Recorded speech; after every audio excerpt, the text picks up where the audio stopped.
या मालिकेच्या 30 मेच्या जबरदस्त भागामध्ये गायकवाडांनी आकाश भूमीला खूप मोठी हिंट दिली। पारितोषला फोन लागलेला आहे आणि या सगळ्यामध्ये आता रागिणीला रात्रीच्या वेळेला सापळारच भूमीने रंगेहात पकडलेला आहे।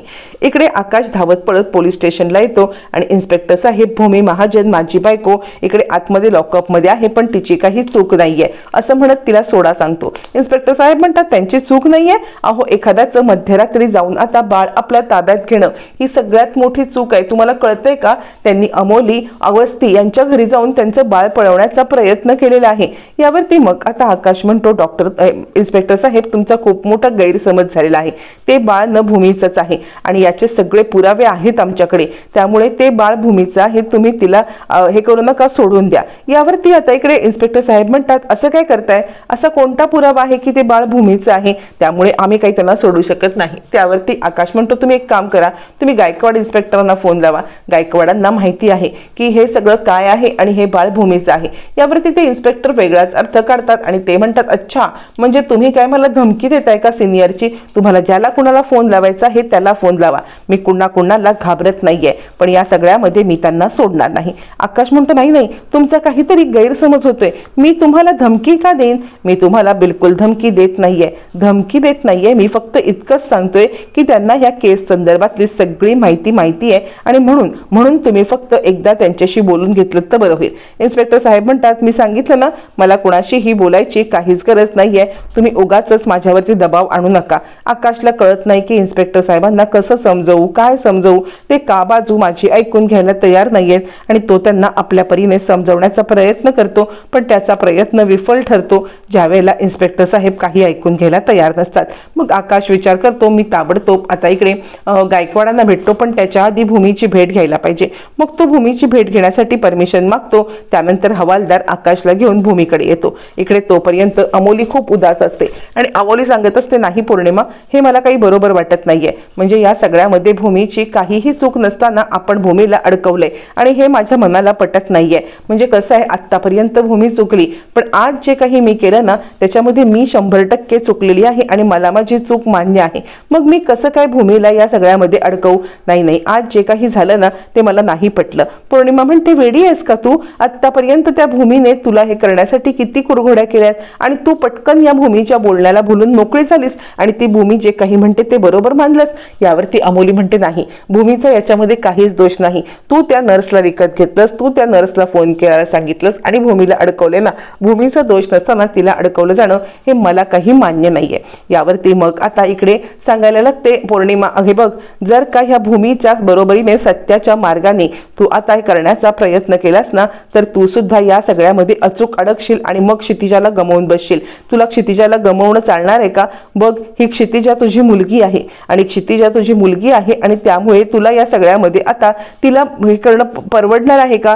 तू सांग बरं मला। या सगळ्यामुळे एक काम काय झाले माहितीये का? यावरती अमोली म्हणते, मला ते काही ऐकायचं नाहीये, हे जर का आपण फसवल्याचं सत्य समोर आलं तर किती महागात पडेल। यावरती पौर्णिमा म्हणते, कुणाला समजेल, कसं समजेल, कुणालाही काहीही समजणार नाहीये, मी कुणाला सांगायला जाणार नाहीये, न तू कुणाला सांगायला जाणार आहेस, न कुणीही कुणाला काही सांगणार नाहीये, त्यामुळे तू चिंता करू नकोस। काहीही झालं तरी सुद्धा या सगळ्यामध्ये आता आपण चिडीचूप राहायचं आहे आणि बाकी माहिती असणारी तिसरी व्यक्ती म्हणजे क्षितिजा थोडी ना कोणाला काही सांगायला जाणार आहे। आणि एक लक्षात ठेव, या सगळ्यामुळे आता गीतांजली वेद पाठक यांचा पूर्णपणे विश्वास बसलाय की भूमी चुकीची आहे आणि भूमीनेच या सगळ्यामध्ये हा फ्रॉड केलाय, हे तुझ्यासाठी खूप महत्त्वाचं आहे। आता जर का उलट काही करून तू हे करायला गेलेस तर तुझ्यावरतीच ती केस उलटेल आणि तू खोटारडी आहेस हे सिद्ध होईल आणि मग क्षितिजाला गमावण्याची जी भीती काही आहे ना ती भीती खरं होईल। तू लक्ष ठेव, कळलं? लक्षात ठेव।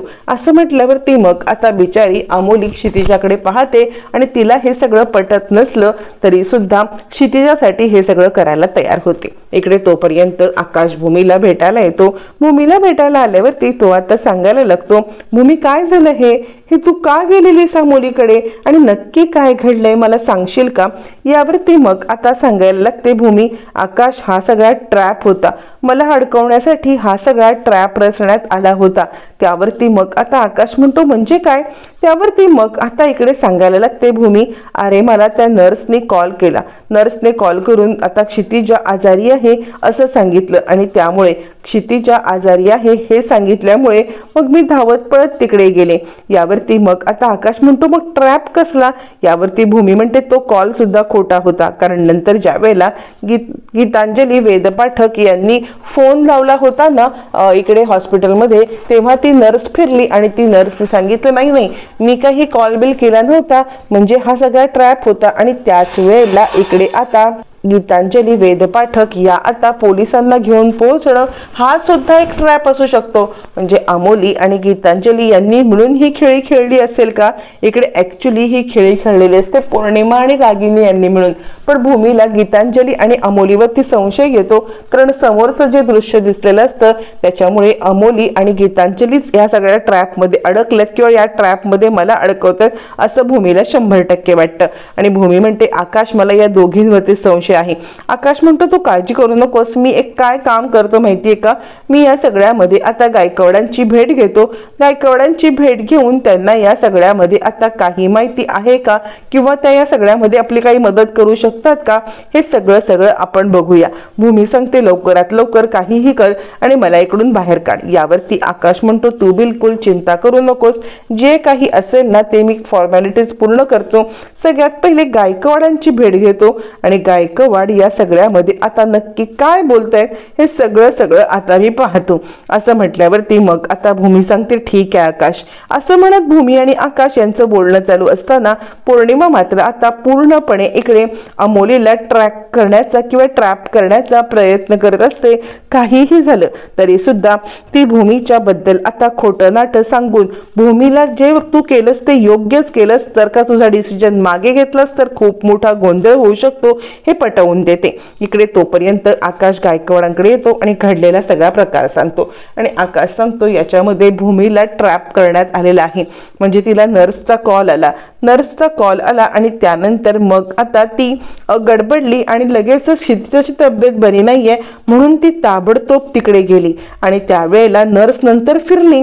नर्स म्हणायला लागले की नाही मी काही हे सांगितलंच नाही, मी कुणाला हे बोललेच नव्हते. आणि त्यामुळे गीतांजली वेदपाठक यांनी आता भूमीला अटक करून घेऊन गेल्या.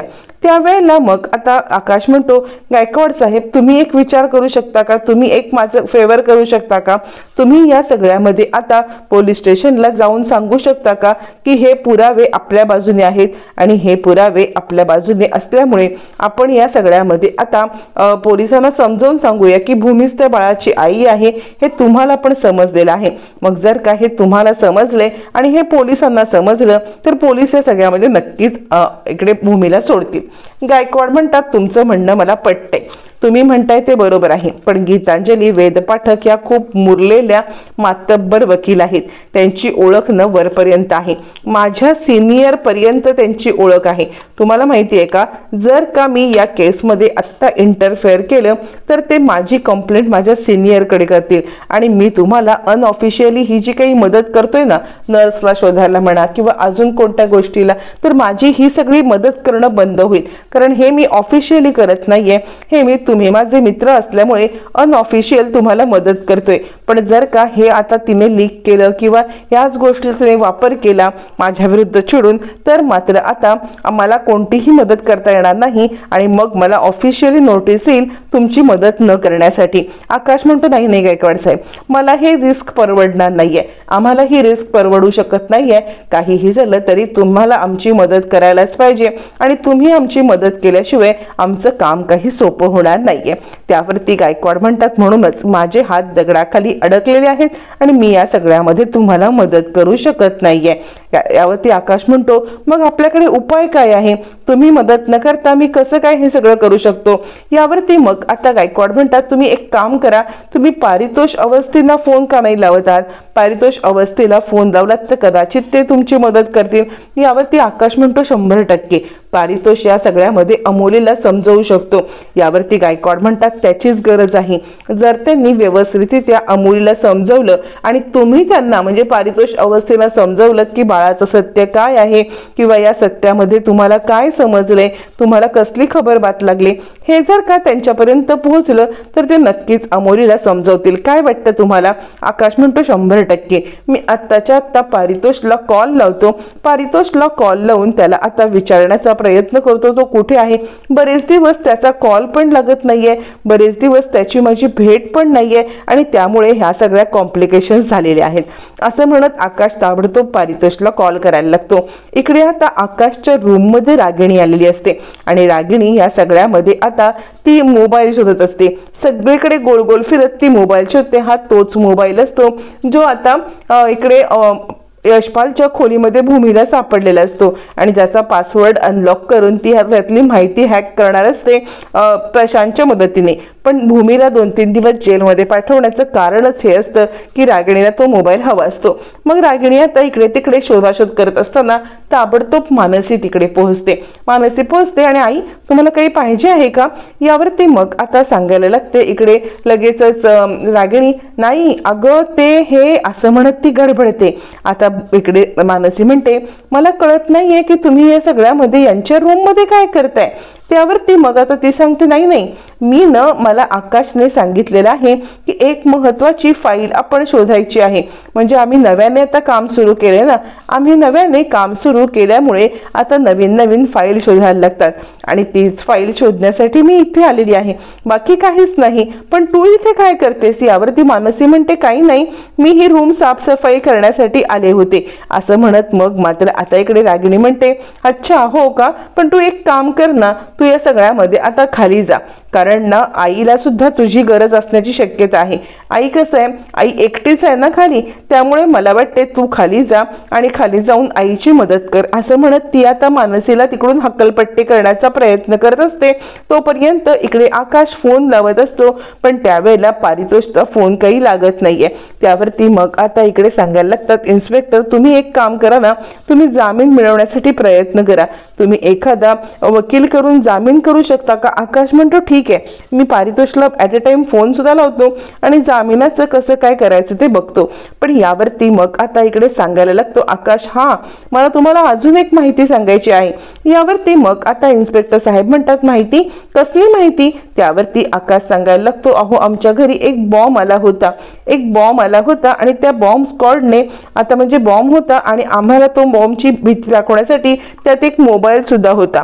तो बॉम्ब थोड्या वेळाने बंद झाला, तो टिक टिक टिक टिक वाजणारा बॉम्ब अचानकपणे बंद झाला आणि त्यानंतर बॉम्ब बंद झाल्यावरती सुद्धा त्याच्यामध्ये एक मोबाईलमध्ये मेसेज होता। मोबाईलमधला मेसेज असा होता की भूमी, तू आम्हाला शोधण्याचा जो काही विफळ प्रयत्न करत आहेस तो प्रयत्न पूर्णपणे तुझा आता फेल झालेला आहे।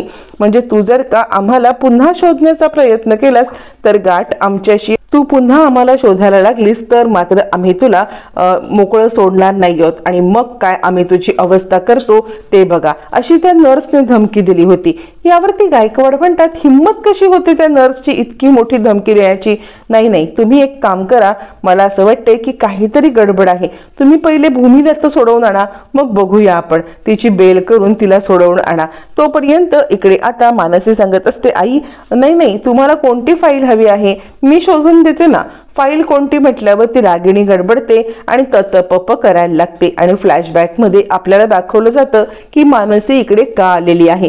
मानसीला इकडे आता कॉल करून पाठवलेला असतो, भूमीने मेसेज पाठवलेला असतो, भूमीने मेसेज केलेला असतो की हे बघ, माझ्या रूम मध्ये तो मोबाईल आहे, तो मोबाईल यशपाल काकांचा आहे आणि त्याच्यामध्ये खूप महत्त्वाची माहिती असण्याची शक्यता आहे, त्यामुळे रागिणी आत्या त्या मोबाईलला ट्रॅप करून तो घेण्याचा प्रयत्न करतील, तर तू माझ्या रूम मध्ये लक्ष ठेव। नुसतंच लक्ष नाही तर तो मोबाईल ताबडतोब आता इकडे आपल्या प्रशांतच्या हातात दे। जर तो मोबाईल प्रशांतच्या हातात तू दिलास ना तरच त्याचा डाटा आपलं रिकवर करता येईल आणि त्याच्यातली माहिती काढता येईल। आता या माहितीच्या आधारावरती मानसीने तडक तिकडे जात आता तो मोबाईल घेण्याचा प्रयत्न केलेला असतो। त्यामुळे रागिणीचा डाव फेल होतो आणि ती रागिणीला सांगते, नाही तुम्ही जा ना आईंकडे, मी बघते ना इथे काय करायचं ते। असं म्हटल्यावर ती रागिणीचा नाईलाज होतो आणि मी जर का जास्तच आता ताईपणा केला किंवा ह्या मानसीला जास्त विरोध केला तर ही मानसी या सगळ्यामध्ये माझं काही ऐकणार नाही आणि मग मात्र मला आता तोंडावरती आपटेल। काय करू असा विचार करत आता ती सांगते, ठीक आहे तू एक काम कर, तू थांब इथे, तुला काय शोधाशोध करायची आहे ती शोधाशोध कर, मी आईकडे जाते असं म्हणत ती आता सरेंडर करते। मग मानसीला तेवढंच निमित्त भेटतं। ज्या वेळेला रागिणी खाली निघून जाते त्यावेळेला मानसी पटकन इकडे तिकडे आता शोधाशोध करायला लागते आणि ज्या ठिकाणी भूमीने तिला सांगितलेलं असतं त्या ठिकाणी तो मोबाईल तिला अचूक सापडतो। तो मोबाईल सापडल्यावरती ती विचार करते, डायरेक्ट प्रशांतला फोन करून हा मोबाईल मी हँड ओव्हर करते आणि त्याचा डाटा रिकव्हर करायला सांगते।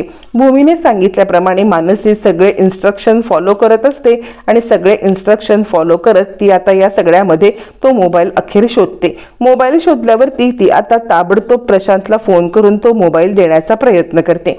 इकडे नर्स आणि तिचा नवरा स्वतःला लपवत छपवत भूमीसोबत कॉन्टॅक्ट करण्यासाठी आता आपल्या परीने सर्वतोपरी प्रयत्न करत असतात। मग आता तो म्हणतो बोल नंबर, मग लोकल PCO वरून ते आता दोघं जण फोन लावायला लागतात। ज्या वेळेला लोकल PCO वरून कॉल करतात त्याच वेळेला आता भूमीचा कॉल मात्र या सगळ्यामध्ये आता मोबाईल तो आता पोलीस कस्टडीमध्ये असतो। त्यामुळे एक आता हवालदार बाई भूमीचा कॉल म्हणजे भूमीचा नंबर मोबाईल तो आता एका ह्याच्यात रॅप करते आणि रॅप करून ती आता पोलीस कस्टडीत जमा करते आणि तो मोबाईल वाचतोय पण भूमीला त्याची काही खबरबात लागत नाही। आणि त्यानंतर मग आता इकडे तो सांगायला लागतो, आपण इतके फोन करतोय पण भूमी आपला फोन का नाही उचलत आहे।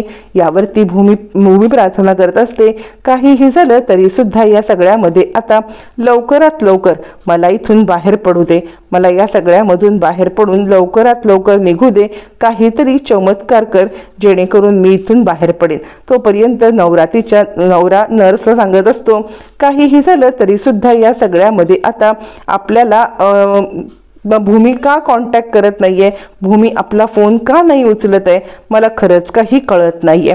तोपर्यंत इकडे आता आकाशचा फोन पारितोषला लागतो। त्याच वेळेला रात्रीचा सीन आपल्याला दाखवला जातो। इकडे रागिणी लपत छपत रात्रीच्या वेळेला आता बाहेर पडलेली असते आणि ती दुसरं तिसरं काही नाही, हातात बंदूक घेऊन खून करण्याचा प्रयत्न करण्यासाठीच बाहेर पडलेली असते। आणि त्यामुळे आता इकडे आकाश आणि भूमी हे जेव्हा झोपायला जात असतात त्याच वेळेला ते आता तिला पाहतात आणि त्याचबरोबर तिचा पाठलाग करायला लागतात। आकाश आणि भूमी आत्या कुठे चालले म्हणून आता आत्याच्या मागोमाग जायला लागतात। ज्या वेळेला ते दोघं जण आत्याच्या मागोमाग जायला लागतात त्यावेळेला आता इकडे आकाश जोरात आत्याला हाक मारतो, आत्या असं म्हणत तो आता आत्याला आवाज देतो।